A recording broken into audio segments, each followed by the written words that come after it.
What's up, fellas? It's G-Man from Steel City RC. Today we're doing a clutch on the Redcat Rampage MT. Last time I had it out, it wouldn't move, and I saw some smoke coming from the clutch area. I wasn't sure. At first, I thought maybe I had a drive cup screw or something come loose. But then as I kept trying it, it just got hotter and hotter, and I saw smoke. I'm guessing whenever I was up at the beach, it probably got some sand and rocks and crap in there, and all this terrain that I drive on. There's no wonder. So, um, I already got the engine out of it. I figured it would be a little bit easier. Would have took, probably added an extra 15 minutes to the video if I'd have done it, on film, but whatever. I'll at least go through and show you guys how I got it out, and we'll show you how we're going to replace the clutch. It's actually pretty simple with the tools that I have here. I'll go ahead and go through all the tools, everything. Let's go ahead and get started, guys. I'll put this on my head real fast. Don't mind my shop, guys. This place is hammered. It's pretty dirty. There's stuff everywhere, man. But this is the Redcat here. As you can see, the engine's out of it. I took it over to the wash sink and washed it off as good as I could. I mean, obviously it needs detailed. It's pretty dirty still. But anyways, the point of this video is to replace the clutch. Okay? And that's your clutch bell there. Let me see if I can find a flashlight for us. Get a little bit better of a view, but see, I still got water in there. But I'll end up sanding that out a little bit, get a good non-directional finish on it, like scuff it up. And we'll go ahead and put that new clutch in here. But it's actually pretty simple to get this engine out of here. I have the engine on the ground down there, but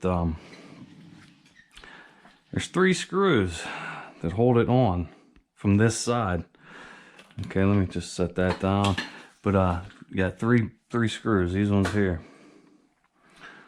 Alright, we got 3 screws. As you can see, I got a ton of Loctite on them. I don't want them coming loose. But anyways, so here we go. This goes through here like so. And then a spacer. And then your engine bolts on. So you have 3 spacers, 3 bolts that hold it on this side. Which isn't too bad at all. Actually, here's the socket I use. This is a 5mm. I like using these long ratcheting to go on your ratchet. It's just a 1/4 inch gear wrench ratchet. I think these are Cornwell sockets. Comes in a kit. I use these a lot. I mean, these are for the bigger stuff. You know what I mean? I find myself using 4 and 5 on 5th scale stuff a lot. So, anyways, that's what I use to get this off. Actually, nice reach, good leverage, came out. Then you got these 2 screws here, and these 2 spacers. So you spin it around. As you can see, there's a wear mark. This truck's old, but the engine will sit on there. These will go up through the chassis, up into the engine on this side. So you got 5 bolts holding the engine in, basically. And then you got your fuel hoses. And your, let me set this off to the side again so I don't lose them. You got your throttle linkage. I just take the horn off. I find it easier just to take the horn off. And then just boom, all this comes off with it.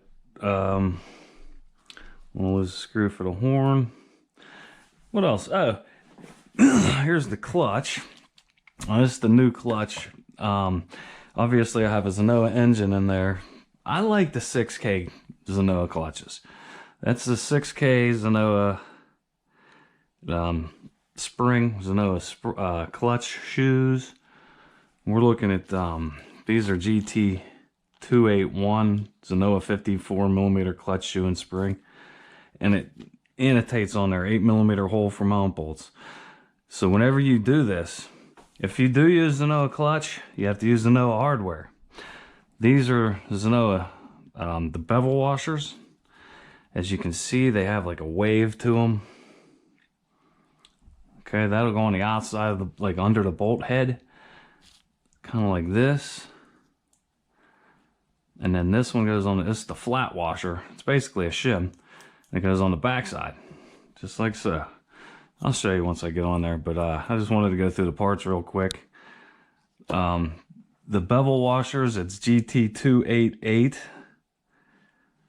And then GT287 is the flat washers. Okay, now this is all Zenoa parts. I thought I had new bolts for them, but I don't, and I think the bolts will be okay. We'll find out here in a minute.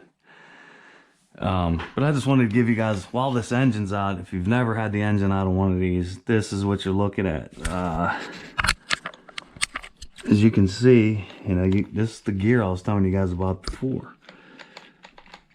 Okay, you got your pinion that comes out of your brake shaft, and it meshes up on that center diff spur there. They're helical. You know, oddly enough, they're pretty strong. I don't know, Redcat did something good with those. That's about all they really did. It was solid on gearing. And then your clutch bell. You know, you got your clutch, it expands. I think I showed you guys this before, but for you new guys, your clutch will sit in there. There's a little gap. And then once your RPM gets to 6,000 RPM, it starts to spread, and it'll actually, you know, let this expand and go into your clutch bell. Anyways, let's set this off to the side real quick. All right, we'll get the engine up here. Let's actually replace the clutch. Okay, as you can see, that clutch is pretty warm. There's not much left to it. It looks like it got pretty hot.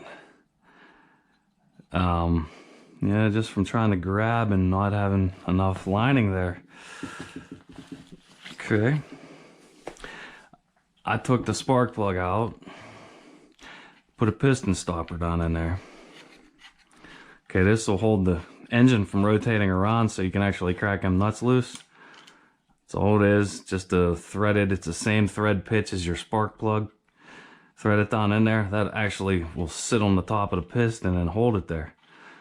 Now the key to, people say it damages the piston. I don't know. I've been doing it for years now and looked at the pistons whenever I tear them apart and they're fine. The key is to get it rotated around to where it's stopped. Okay, see how it's rotating and it's stopping? Get it to where it's stopping and then crack it loose. Okay, so we got the piston stopper in there. Got a 14mm socket. Now you guys with the CY engines or the HYs, you're gonna have an Allen bolt or whatever you want to call it, hex bolt. I forget what the size is on those because I haven't used them in years, but you're gonna have a hex bolt instead of a 14mm head like I have. So I'm gonna go ahead and get this cracked free. I got one of them cracked free there, guys. Okay, here's the other one. Now, you don't need this big of a ratchet for this. This is all I have right now. I can't find my 1/4" ratchet socket for this, so I'm using the 3/8, and it's a big 3/8. So, all right, let's get this loosened.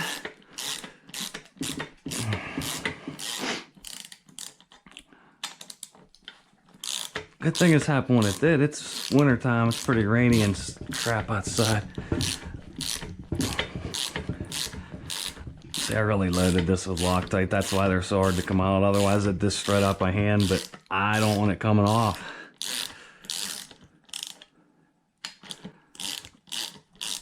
Okay, I think I can thread them by hand now.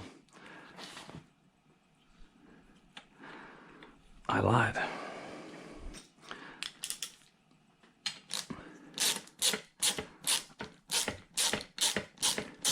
Yeah, it's pretty cold here in Pittsburgh, guys. I got the kerosene heater going. It's like rainy and crappy out there right now. So, okay. Leave that one just sit there for a second. Yeah, I'm going to just reuse these bolts. They should be fine. It's just, I'm kind of... if I'd have had them, I'd have replaced them, but I don't. All I have is the dang washers and the clutch, so I guess it's better than having nothing at all. All right, before I do that, I'm going to turn this. I'm going to try to get these off in one piece with the washers where they're supposed to be. Okay, I got it. As you can see, there's a washer on the back side. It's just a flat washer. And then your bolt and your bevel washer goes on the outside. I'll go over it again whenever I put the new one on, but let's just examine this real quick, give you guys an idea what I was seeing.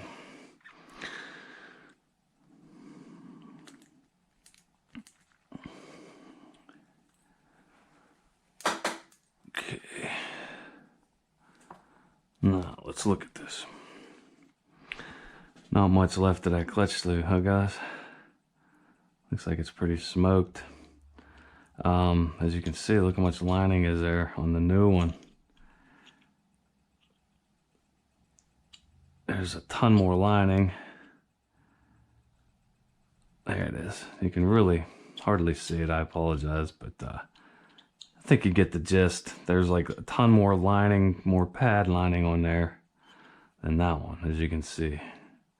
So, also, when you put the clutch on, there's an arrow. See the arrows there? That's going to let you know the rotation that it wants you to put it on. So this always faces out. So when you put it on, that's the side you want facing out. Okay, let's sit this down and just clean this up in here a little bit.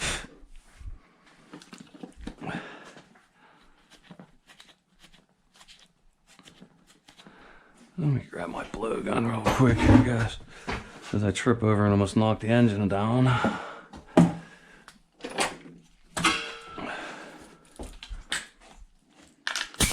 If you don't have one of these, this is a Vacula, really long blow gun, man. It's great with a, what is that, a 60 gallon or 33 gallon tank. I just want to blow this crap out of here.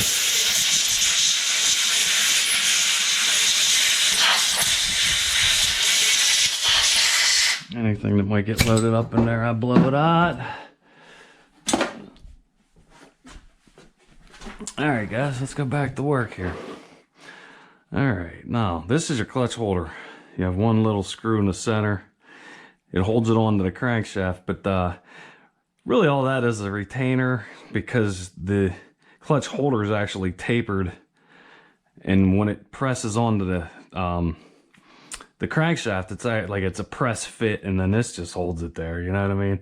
So it actually, when you take that screw out, this just doesn't fall off. You have to use a puller of some sort to get it to come off, because it's pressed onto the crank. Alright, so we're going to reuse these bolts. I'm not a big fan of doing so, but I think we'll be okay. Let's just get everything set up. Okay, let's get our, these are our bevel washers. They go on the bolt head. Okay, get them set up and ready. Alright, give the Loctite a shake, because it's been sitting. Okay, so now we're just gonna set, okay, make sure you got your arrows facing out. See the arrows there? Okay. I put my bolts in. And I'll set them down. Okay, I'll actually get a drip of that Loctite. Drip it down on the threads a little bit.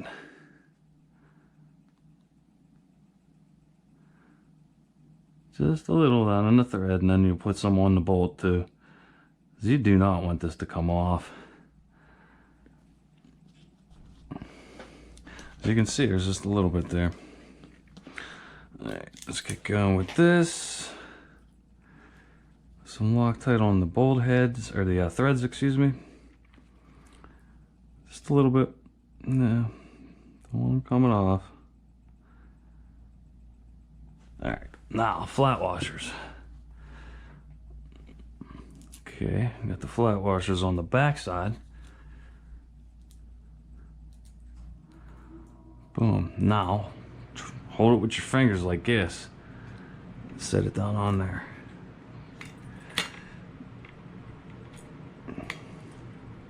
As long as you hold on to them bolts and keep them in place, those inner washers aren't going to come off.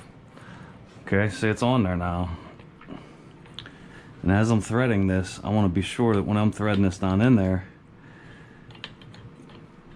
it's going down through the center of that bevel washer hole. Otherwise it'll jam. Alright, now remember before how I said rotate it around the counterclockwise. Go clockwise with it now to where it stops. Basically, the piston's hitting the stopper again. Okay, so I got them down. I got them started down into them washers. Now let's just give it a little crank. Evenly.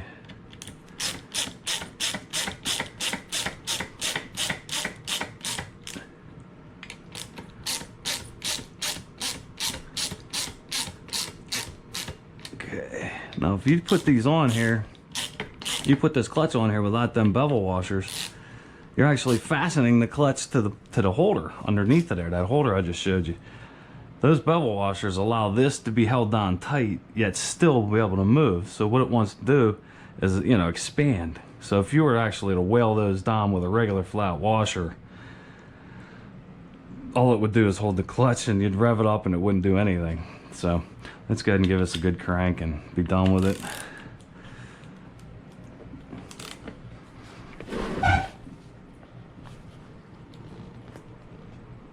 Okay, that's one. Okay, now we're tight. Now what I like to do, make sure that the washer didn't fall out. So you can get your flashlight, shine down in there, and you can see the washer. There's a washer there, and we got the washer on the other side, like the one underneath the clutch, just in case that, you know, but it would have fell out. You would have heard it fall. So that's it for the clutch. That's done. That's really simple, huh, guys?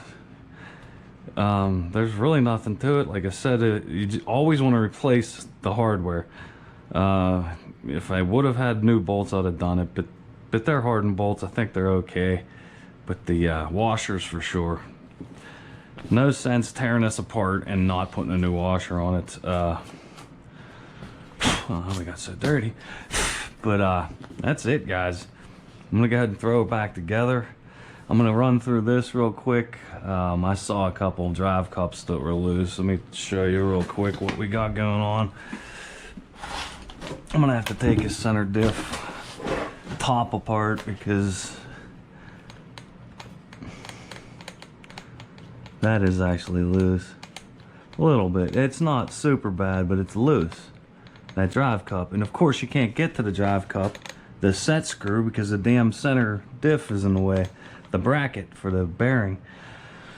So I'm just gonna take this apart, take the center diff up out of there, and then just make sure all the screws are tight. This one here looks like it's okay. But you can get to all the other drive cups. I can actually, you know, get to that one right there and that one. As you can see, you can get to that one right there. But for some reason they didn't allow you to get to these ones. So, but yeah, guys, that's pretty much it, man. That's it. This thing's gonna be ready to run again. I'm looking forward to it. It needs clean bad, huh?